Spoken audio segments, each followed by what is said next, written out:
Okay, so let's talk about topic 10, uh, specifically network monitoring and for both quality of service and for availability.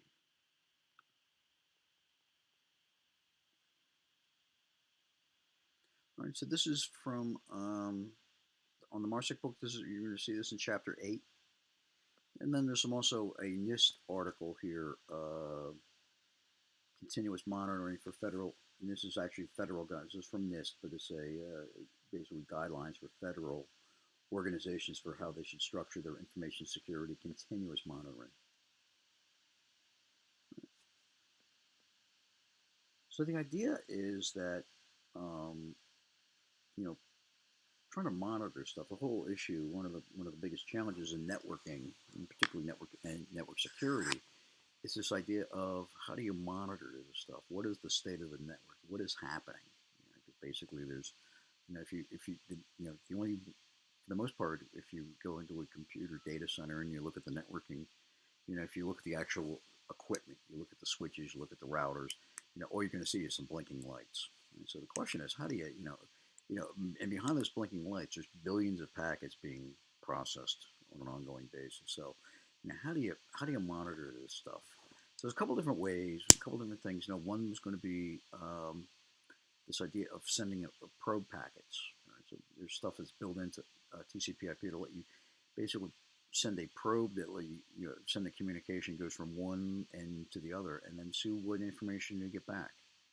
Right? So the idea is you can, if you send a packet between one system and another, you can gauge, what is the effective throughput and how quickly is the information is being transmitted and received, and also whether it can successfully complete. So by looking at this stuff, by kind of using this idea of the term we use is ping or ICMP or things like that, or different types of protocols like that. Basically, you can get an idea of what's happening on your network. You'll have some valuable information around that.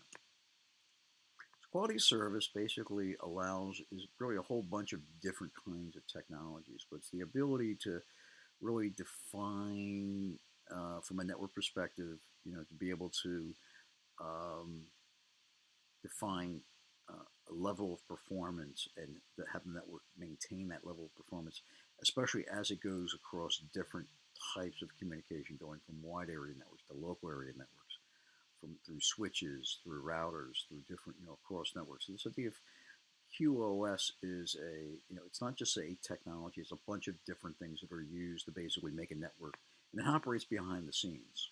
So you don't really, basically, and from an end user perspective, all they see is an expected level of performance on the network, even if, for example, network traffic gets rerouted or gets deferred or shifted or switched behind the scenes. Mm. So the idea is that from defining this stuff up front is you want to establish your baseline. So this idea of establishing what is your available bandwidth estimation, what is the baseline, how much stuff do you have to work with.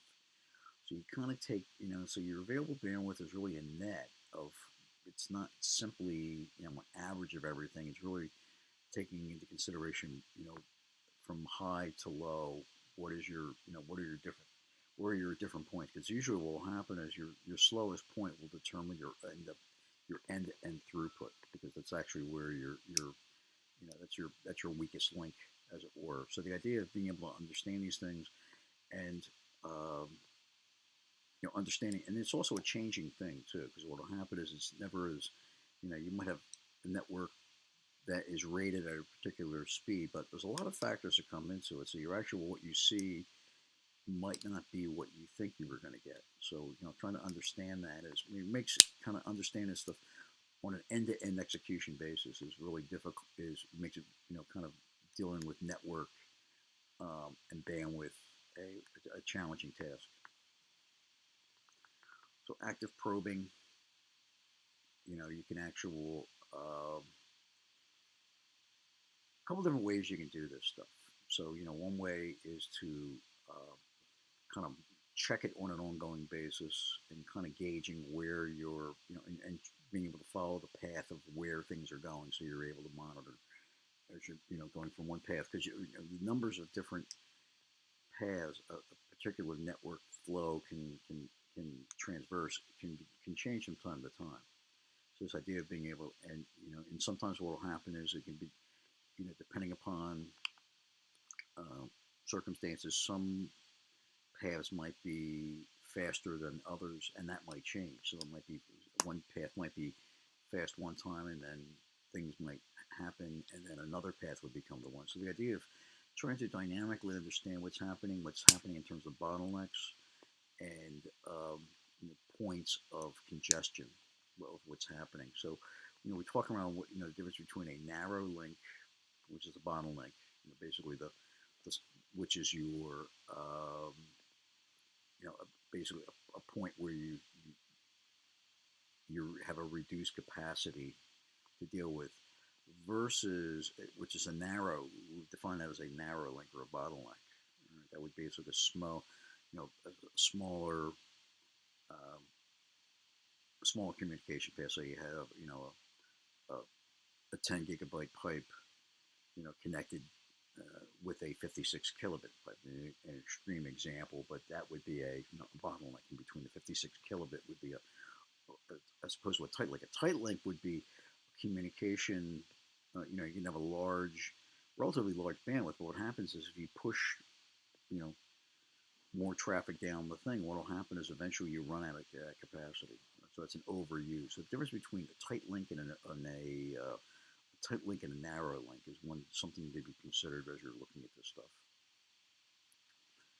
Um, so an adaptive, the ability of adaptability in the different qualities of service, from the ability to define things from no service at all to partial service to full service. So depending upon how things change, how circumstances change on the network, how different things might come up.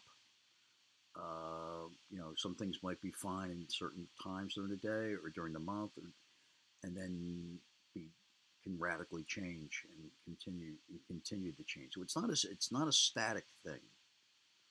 All right. So so the option is there's a couple different options there. One is obviously that just give maximum bandwidth all the time, but what will happen is depending upon the way traffic flows might go, that might not be a cost-effective way of doing it. So there's really this idea of an adaptive service quality is being able to kind of work to understanding all of the capacity you have to deal with, and organizing and structuring it to fit circumstances as best you can, and then be able to use that to match up against a quality of service definition, to meet certain requirements.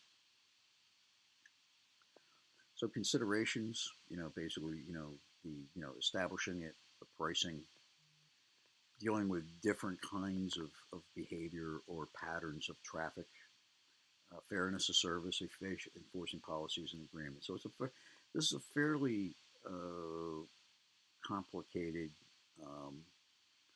definition, well defined. The trick is around defining, establishing the baseline. How do you price it out? Understanding kind of what the variability might be, establishing what is a fair service, and then kind of how this gets enforced. It's all part and parcel of establishing this.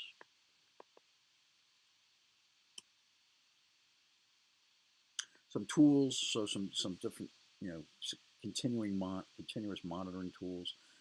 Um, this idea of you're monitoring everything, so this idea of being able to pull information from a variety of sources, um, making sure you've got compliance with whatever's. There are obviously variables or circumstances that need to be taken into account: laws, federal, local, um, organizational directives, internal organizational directives, policies, guidelines, regulatory organizations. So all of these things all have to be taken into consideration around trying to, kind of looking at your, continuous ongoing security stuff. And then the ability to take that information and be able to gather metrics, um, analyze data on an ongoing basis, and then kind of feed it into an overall what we call a security information and event management tool basically a reporting tool so you can match this up against other factors that need to be taken into consideration. Right? This is a so it's a big, kind of taking your establishing quality of service and being able to monitor your, um, defining that as also as with a continuously monitoring from on the security side as well. So this is really, the idea is this becomes like a formal definition. So the idea of a program, establishing a strategy, implement a program, and then, run it on an ongoing basis. All right, so this right here, the strategy and program, these define the different um, phases: definition, establishment, implementation, analysis and reporting ongoing, react and respond to results, and then review and update it on an ongoing basis.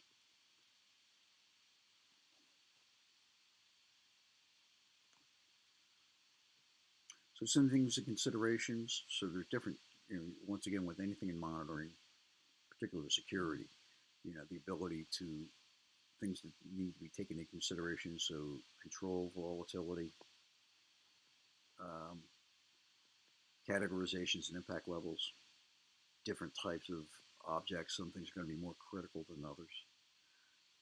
Controls. Organizational risk tolerance is a pretty big organizational concern because obviously organizational risk is uh, a key consideration for how things how resources should be allocated. Some organizations are risk tolerant to a higher degree than others. Some are very risk intolerant for any number of circumstances. So factoring that in, understanding what that is, and then building a plan around to match that. Threat information, um, threat and vulnerability. The two of these kind of are kind of tied together. Risk assessment results, and then monitoring and ongoing, you know, the results, the output of that monitoring ongoing basis, and then reporting requirements over and above. So this is all part and parcel of what you would be taking into consideration when you're creating a network monitoring or say network security monitoring operation or program. So this is kind of a high level, just kind of a high level view of this idea of capturing information, analyzing it, and processing it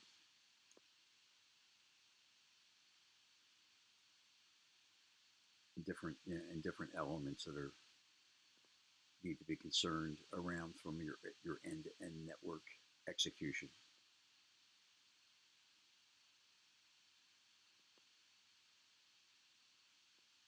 And that is it.